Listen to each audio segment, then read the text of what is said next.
Dear students, आज हम BCom part second में paper second banking law and practices लेंगे, जिसमें हमारा टॉपिक है संदिग्ध लेखा पत्र यानी ऑब्लिगेशन इंस्ट्रूमेंट्स, जिसके पूरे के वीडियो में हम इसकी मीनिंग, इसके उद्देश्य, इसके प्रकार, इसकी मान्यता के बारे में हम चर्चा कर चुके हैं।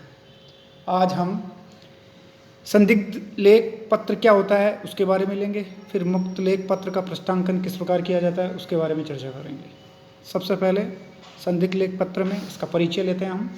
जैसा कि आपको मालूम है कि विनिमय साध्य विलेख अधिनियम की धारा 17 में प्रावधान किया गया है, यदि किसी लेख पत्र की प्रकृति ऐसी, यदि समझ ना आवे कि विलेख प्रतिज्ञा पत्र यानी प्रॉमिसरी नोट जो होता है अथवा बिल ऑफ एक्सचेंज, तो लेख पत्र के धारक को स्वतः यह अधिकार प्राप्त हो जाता है कि वह लेख पत्र को अपनी इच्छा अनुसार विनिमय पत्र अथवा प्रतिज्ञा पत्र दोनों में से कुछ भी मान ले। लेकिन हम बात करें, जब धारक एक प्रकार उसकी प्रकृति निश्चित कर लेता है तो फिर उसे बदलने का अधिकार नहीं है, फिर उसे उसी रूप में उपयोग करना पड़ता है। यह तभी होता है जब लेख पत्र का जो लेखक होता है और उसका जो देनदार एक ही व्यक्ति हो, अथवा देनदार बनावटी व्यक्ति हो, अथवा वह ऐसा व्यक्ति जिसने विनिमय पत्र स्वीकार करने की क्षमता न हो।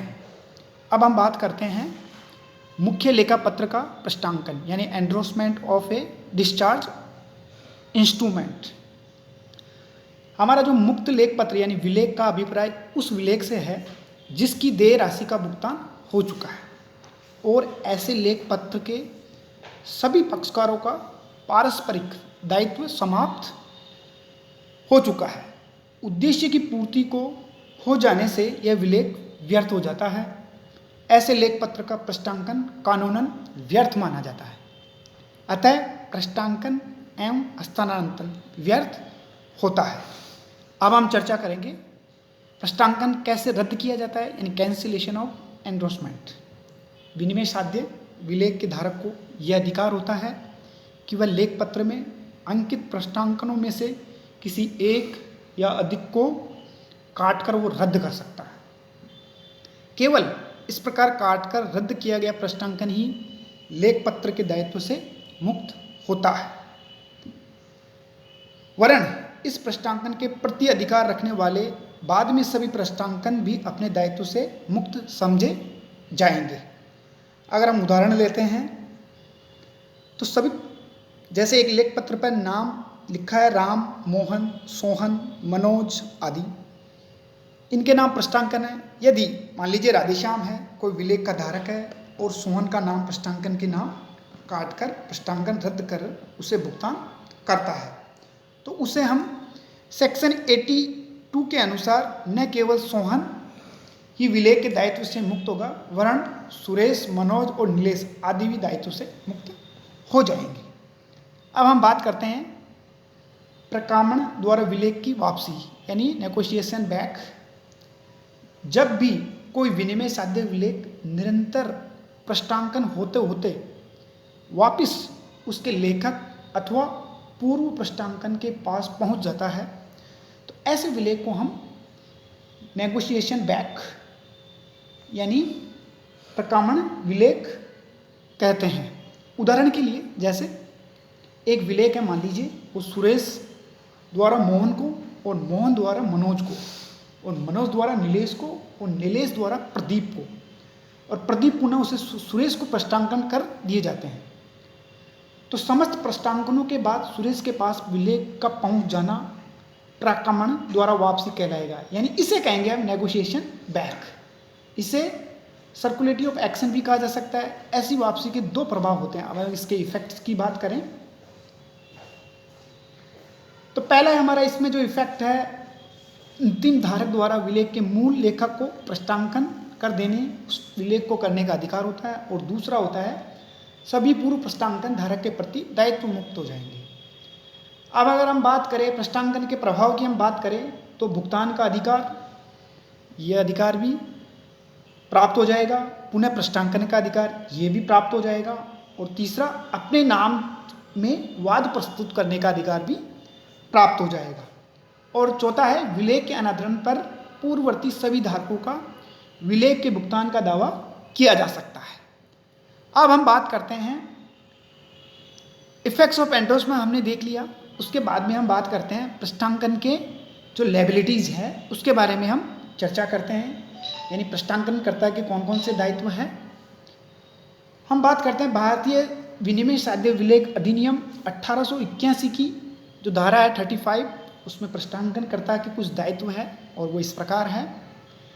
मान लीजिए विपरीत आशय के अभाव में जो भी परिपक्वता के पूर्व किसी विनिमय साध्य विलेख पर पृष्ठांकन का सपुर्द कर देता है, पर ऐसे पृष्ठांकन में स्पष्ट अपने दायित्व का परित्याग नहीं करता, वह देनदार स्वीकार अथवा लेखक द्वारा अनादरण की दशा में ऐसे धारी को उस हानि की क्षतिपूर्ति के लिए प्रत्येक बाद वाले धारक के प्रति उत्तरदायी होता है, और ऐसे अनादरण द्वारा ही उसे होती है, बेशर्ते कि उसे अनादरण की सूचना प्राप्त हो अथवा दे दी गई हो। अगर हम इस धारा के अनुसार इसके कुछ दायित्वों को संक्षेप में चर्चा करें तो पहला है notice of dishonour in essential, यानी अनादरण की सूचना जरूरी। पृष्ठांकनकर्ता को उत्तरदायी ठहराने के लिए जरूरी है कि उसके द्वारा पृष्ठांकन विनिमय की जो साध्य विलेख की अनादरण की जो सूचना है वो उसे दे दी जानी चाहिए। दूसरा है टाइम बाउंड इंडोर्समेंट, यानी कालतिरहित पृष्ठांकन। इसमें क्या होता है, जब विनिमय साध्य विलेख की जो एक टाइम पीरियड है उसमें पृष्ठांकनकर्ता को इसलिए से विलेख का पृष्ठांकन कर देता है, लेकिन लिखित राशि में भुगतान के लिए उसे उत्तरदायी ठहराया जा सकता है, जैसे कि मांग पर देय विलेख के लिए कोई व्यक्ति उत्तरदायी नहीं हो।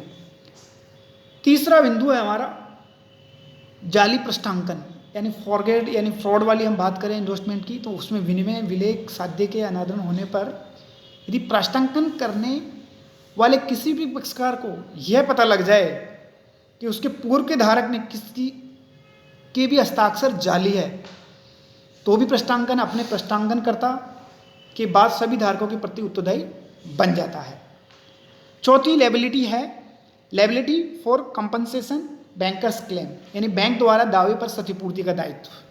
यदि विलेख का धारक अपने लेख पत्र को बैंक में संग्रहण के लिए सौंपता है और बैंक संग्रहण से पूर्व ही ग्राहक को लेख पत्र की राशि निकालने की अनुमति दे देता है और उसके बाद विलेख पत्र अनादरण हो जाता है, तो ऐसी स्थिति में बैंक उस लेख पत्र का मूल्य के लिए धारक यानी होल्डर फॉर वैल्यू बन जाता है। अतः बैंक मूल्य के धारक के नाते क्षतिपूर्ति के लिए वाद प्रस्तुत कर सकता है। पांचवी लायबिलिटी है liability till payment of the negotiable instrument, यानी विलेख के जो भुगतान तक का जो दायित्व है उसके बारे में है। कहने का तात्पर्य है पृष्ठांकनकर्ता का विलेख पर दायित्व तब तक रहता है जब तक कि उसका समुचित भुगतान न हो जाए, और भुगतान के बाद पृष्ठांकक स्वतः मुक्त हो जाता है। यानी सेक्शन 82C में हमने ये लायबिलिटीज़ को देखा है। अगर हम बात करें इसके बाद में एक बिंदु बचता है पृष्ठांकन अथवा लेखक की मुक्त की दशाएं, यानी condition of discharge from liability of the endorser और मेकर, यानी विनिमय साध्य विलेख के अगर हम अनुसार अग्रिम दशाओं में लेखक को जो पृष्ठांकन करता है उसके विलेख के दायित्व से मुक्त हो जाता है। तो पहली कंडीशन है विलेख के भुगतान पर, दूसरी है शर्त पूरी न होने पर, तीसरी है विलेख में महत्वपूर्ण परिवर्तन हो, मान लीजिए कोई, चौथी है दायित्व रहित पृष्ठांकन, और पांचवा है विलेख में धारक द्वारा स्वीकारक अथवा जो पृष्ठांकनकर्ता का जो नाम है उसको काट देने पर, और पांचवा है वो मुक्त हो जाएगा सेक्शन 83 के अधीन विधि सम्मत आचरण न करने पर भी लेखक अथवा पृष्ठांकनकर्ता दायित्व से मुक्त हो जाता है। और सातवीं कंडीशन है जब दायित्व से मुक्त हो जाता है विधि सम्मत अन्य कारण, मान लीजिए विनिमय साध्य विलेख की सेक्शन 82 में जो बी दे रखा है सेक्शन में, उसके आधार पर विलेख का धारक किसी अन्य विधि सहमत कारणवश विलेख के स्वीकारक अथवा जो पृष्ठांकन से को मुक्त कर देता है, तो विलेख का लेखक विलेख संबंधी दायित्वों से मुक्त हो जाता है। इस तरह से हम पृष्ठांकन अथवा बेचांकन का जो हमारा सिलेबस में टॉपिक है उसको हम आसानी से समझ सकते हैं। आज के टॉपिक में इतना ही। Thank you.